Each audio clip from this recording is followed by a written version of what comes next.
I think they're finally used to it in our place.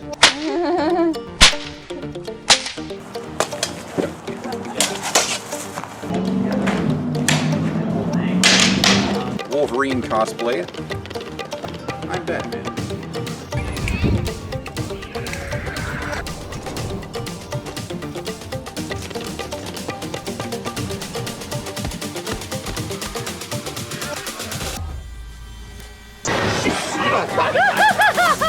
Thank you very much. You scared the crap out of me.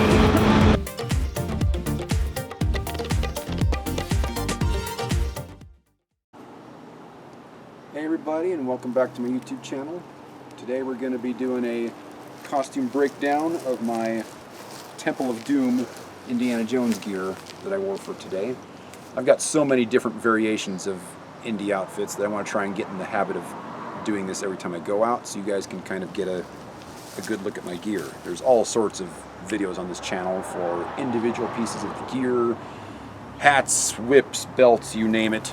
But today we're just going to do a breakdown of what I'm wearing today. So we'll start at the bottom and work our way up. Today was the debut of these new boots. These are Johnston & Murphy Close Enough Indiana Jones boots. I had never heard of this brand before, but I've been slipping a lot with my Wested boots because they've got no traction on the bottom of them, and I wanted to get a set of boots that actually had traction for when I'm actually out adventuring.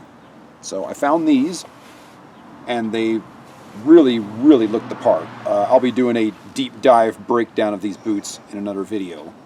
But after one day of putting some serious wear and tear on them, I gotta say, I'm pretty impressed with them so far. Anyway, moving up, these are just some regular humdrum, boring pants that I picked up at Kmart for like 12 bucks. And they really look the part. They've got the crease down the middle here, and they've got that nice baggy look that Indy's pants have. Well, the crease is kind of out of it. You need I've to never been iron able it to again. justify spending, $100 on a pair of trousers so that they can have the correct flaps here in the back. Well, you had it covered, honey. I want to see the flaps. There are no flaps. Oh, well, I mean the pockets.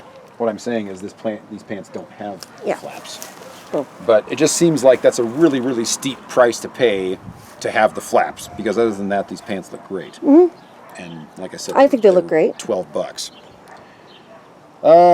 Moving on up to the belt. This is just a standard web belt that I got off of Amazon for about $5.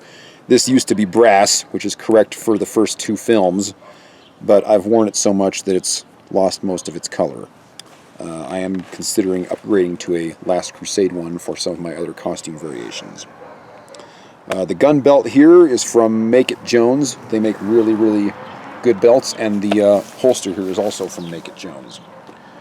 These are both pretty frickin' old at this point. These are the ones that I used for my film, which is one of the reasons this one's all scuffed and beat up, because I was getting thrown around and rolling around on the ground in it and all that stuff. But yeah, these are pretty good pieces. The holsters from Make It Jones are getting a little expensive. At the time, this was $50, but I think now they're about $80 for the same thing. So you might want to consider getting one from Todd's or What Price Glory. Both of those are still around $35, which I think is a great deal for a holster. These belts now you can also get from What Price Glory, and they're about 35 bucks. Make It Jones, again, these have gone up to, I think, $60 at this point. So just something to think about if you're looking for a budget outfit. The gun, I'm actually packing my real gun today. It's loaded, so you're not going to get a very good look at it, but this is my Smith & Wesson Model 10. If you want to get a better look at how I refurbish this gun and shooting it and all that good stuff, you can check out my other channel, The Guns of Captain Westicle. There are several videos of this gun on that channel and why I chose this gun over some of the other models out there. The main thing I like about this gun is it's got the correct Smith & Wesson grip. It's got the lanyard ring down here that Indy's gun has, and it's got the bull barrel, which isn't screen accurate. However, it allows it to shoot way sweeter than any of the other guns that I've tried. I also have put a custom trigger in this gun, so this is one bad boy. I got it in 38 special so that I can shoot it very cheap. Most of Indy's guns were 44 or 45 caliber. Those are very expensive rounds. So at 38 special, I can take this to the range and make sure that I stay accurate with it, and it doesn't cost me an arm and a leg. So that's why I went with the 38 special. Moving over to the other side, this Satchel is also from What Price Glory and has really been through the ringer. I also use this for my fan film, and it's pretty much the satchel that I carry every time I go out on an adventure. It is a replica of the World War II gas mask bag. It's not the real deal. But again, these are very cheap, and from What Price Glory, they're about $35. So again, a really good deal for a nice looking satchel. The strap is also from What Price Glory, and it's a really, really nice strap. And I believe you can get it from there for about $16. So you get the strap and the bag for about 50 bucks. So I think that's a great deal. The whip. The whip is a nylon whip. For those of you that watch this channel a lot, I'm moving more and more towards nylon whips because they function great. They're light, so they're not dragging on your pants when you're carrying it around all the time. They look great. They perform outstandingly. And they're about a third of the price of a leather bullwhip. This one is from Havoc Whips, and if it isn't up already, there will be a review of it on my channel for more in-depth stuff. The whip holder is a custom design. If you want to get a good look at it, you're going to need to watch my video on Indy gear, holsters, belts, and whip keepers. But this one is custom made. It's got a really, really cool design on it that keeps the whip ultra secure, more secure than any other whip holder I've ever seen. And I've been using this sucker for about 12 years, and it's still going strong. But most of the other keepers I've seen, the whip tends to come undone, and then you've got the handle dragging on the ground. Another thing about the nylon whip, that tends to not happen as much because it's considerably lighter.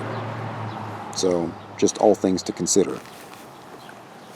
The shirt, I generally wear shirts from What Price Glory because I really, really like the way they look. I like the way they feel. The price is good. You can get them extended so the shirt isn't coming untucked all the time. But I couldn't bring myself to rip up one of those. And this is a Temple of Doom shirt, obviously. So this one is from Costume Base. I've got several of their shirts. They're okay. They're lighter, so they're better in summertime. It was 90 degrees out today when we went out on our adventure, so this shirt worked very, very well for that.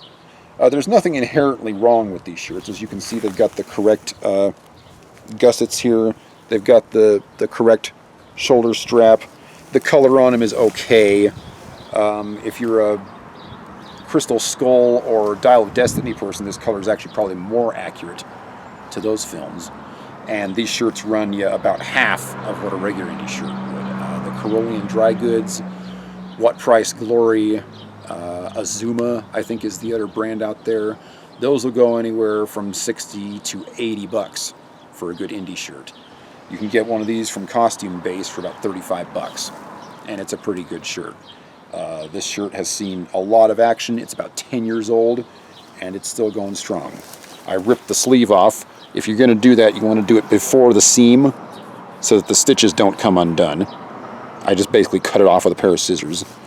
And then in the back, we basically just set it on a piece of cardboard, took a box cutter to it, and ripped the living hell out of it. If you want to make it more accurate to the film, you're going to want to put blood stains on it or something like that. But I'm around kids a lot when I'm doing my Indy stuff, and I just don't like going quite that hardcore. I know a lot of you doomers out there like doing that sort of thing, but for what I do, this is about as extreme as I'm going to get. So take that as you will. The hat. Now for the crown jewel. I don't know if I'd call it the crown jewel or not. I've got a love-hate relationship with this hat right now. This is a Herbert Johnson that I just recently bought. I got it off of eBay, so I got a really, really good deal on it. We are going to do a very deep dive on this hat for a separate video on this channel at some point. And I will tell you everything that I like about it and everything that I don't like about it. but it works for this outfit. It's what I wore today. The rabbit felt on it is really, really nice. It's super duper floppy and flexible, more so than any other hat that I've ever seen, other than Shan Shan's Portuguese Beaver Adventure Built, which is a $950 hat. This one was under 400 bucks. It's a 59. It fits me perfectly. But like I said, there's a lot of things that I need to talk about, so we'll go into that in a different video. But that's what I'm wearing today. This is a Last Crusade style. It is the Crusade Poet from Herbert Johnson. The bash you see on it is a bash that I did myself because I didn't like the one that came with it. I'll also discuss that in the video. But for hot weather, it's a great hat. It's really, really light. Like I said, it's nice and floppy, which I really like. There are a lot of things I like about this hat, and I probably am going to end up keeping it. However, there are some things that need to be discussed, and we'll save that for another video. Other than that, I think that's about it. Like I said, I'm planning on doing quite a few more of these because I've got so many different variations. I've got the Raiders. I've got the Crusade. I've got the Streets of Cairo look. So what about the underwear? I don't think the underwear matters that much. And if I was wearing Indy underpants, I wouldn't tell you. You'll just have to think about that. Anyway, I think we're gonna call that a day for this video. Thanks for watching. If you want to support us, we've got a new Facebook page. You can find us at Captain Westicle on Facebook. We're also on Patreon now. If you want to help support the channel, you can look us up at patreon.com/Captain Westicle. Also, Shan Chan is doing some live feeds now on her Red Dead video game. So if you ever see her on there, feel free to chat with her about anything. She loves to talk about Indiana Jones stuff. So even though it's a Red Dead game, she's quite happy to talk to you about whatever and love some company. So just one more way we're thinking about expanding the channel. So thanks for sticking with us, and have a great day. We'll see you in the next video.